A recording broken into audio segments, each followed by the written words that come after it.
What's up, everyone? John Garza, aka GameWiz1, today wanting to talk to you about the recently announced PlayStation 4 Virtual Reality helmet.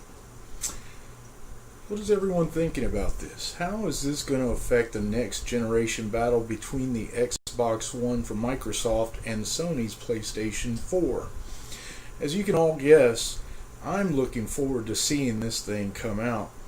I've always been interested in the idea of virtual reality, and to think that it's finally going to be coming to the home market, this is incredible. I understand so far that the idea is that this thing is based on the Oculus Rift, but from what I understand, it's going to also utilize the PlayStation Eye camera. This is supposed to give it a far more reliable head tracking sensitivity than the headset would be capable of on its own. Can you imagine this? I mean, seriously? What is this going to do to home gaming? I'm already trying to imagine what people are going to do when they're going to be able to go home, throw on this virtual reality headset, and basically go offline and just into this virtual reality world where everyone's going to see everything in 3D, and it's basically going to change the entire video game landscape.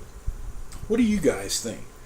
Is this thing going to be as big as I'm assuming it's going to be, or do you think it's going to fail? Do you really think this thing has the opportunity to go the way of the Virtual Boy, you know, that old Nintendo toy that came out about 15 years ago that just never caught on? I really don't see that happening again. This thing is being put out by Sony, which obviously means it's going to have a level of quality that you wouldn't get in a toy 15, 20 years ago. Number two, this thing is not going to be powered by some little rinky-dink old school processor that does everything in 8, 16-bit. This thing is on an 8-core system that everything has been optimized for efficiency, maximum power. It's like a dream come true. If you've heard the stats of the newest systems, they all use the 8-core systems. I'm assuming they're both Jaguar based. On top of that, basically they use an architecture that's unlike any CPU that you can find on the market. Instead of using a standard setup, which would put the CPU on a motherboard, and then you have that data path go all the way to the graphics card, then the information gets to the graphic card, it's processed there, shot back to the CPU, and eventually through the output. These systems aren't going to work in any way like that.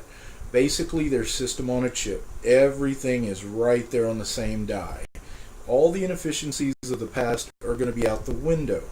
This thing is literally going to be able to do things that a home computer just can't. Yeah, I understand.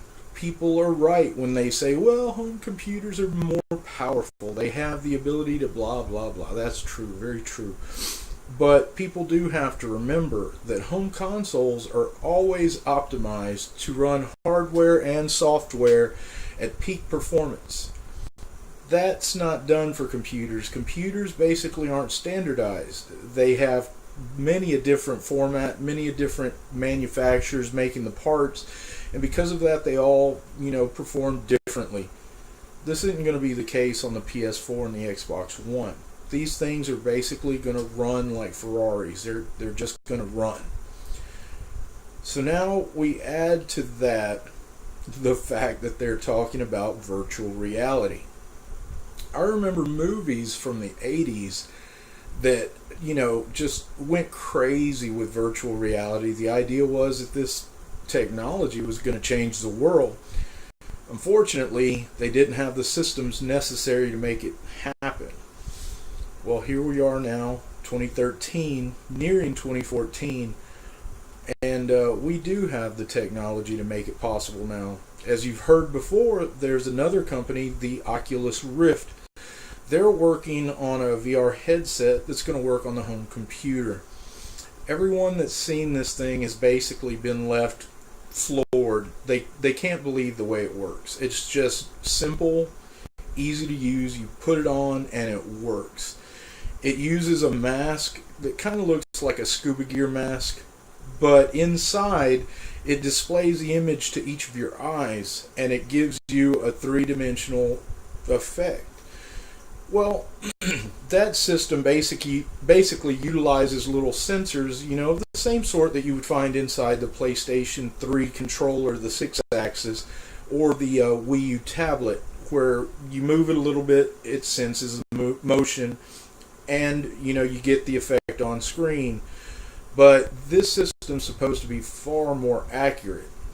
Now, of course, like I said before, the PlayStation version is going to have the added benefit of using the eye to track it as well.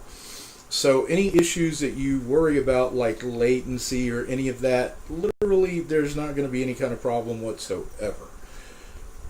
So what do you think?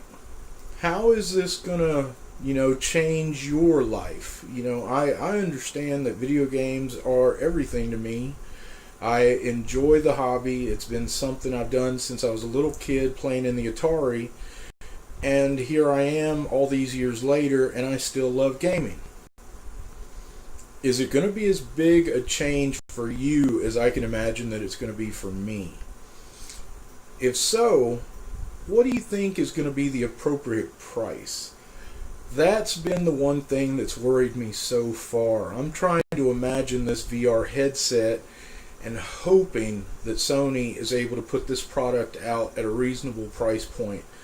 I'm assuming that because the headset won't require a lot of size in the display department, that it should be able to come out at a reasonable price, hopefully below $100 to $150. Now, some could argue, oh, that's too cheap, that's not realistic. Well, you have to remember, there are tablets that are in the market right now from, cheap manufacturers that retail for $100. They include 8-inch screens, they include motion sensors, they've got everything. And if they can sell that tablet for $100, I'm fairly sure that they can do the same thing for a VR headset. So, if the VR headset does come out at $100, $150, will you be buying this device? If the headset is far more expensive, would you still consider it? Does it sound like something that you would be interested in to purchase so that you can enjoy that type of experience? Or will it just be something that you say, well, it's not really going to be for me, it's far too expensive?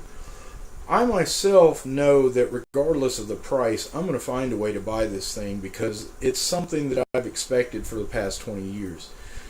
But I'm not sure how others are going to look at it. There have been several peripherals released in the past that just flat out didn't do well at all due to low consumer demand. Do you think this will be one of them? If not, God, I hope this thing gets big. If this technology catches on, all the developers get in it, we're going to see a bright future in video gaming, and everything is going to be different for everyone. Well, hopefully everything will be good, and I will talk to you again soon to see how everyone thinks of the PlayStation 4 Virtual Reality headset. Later.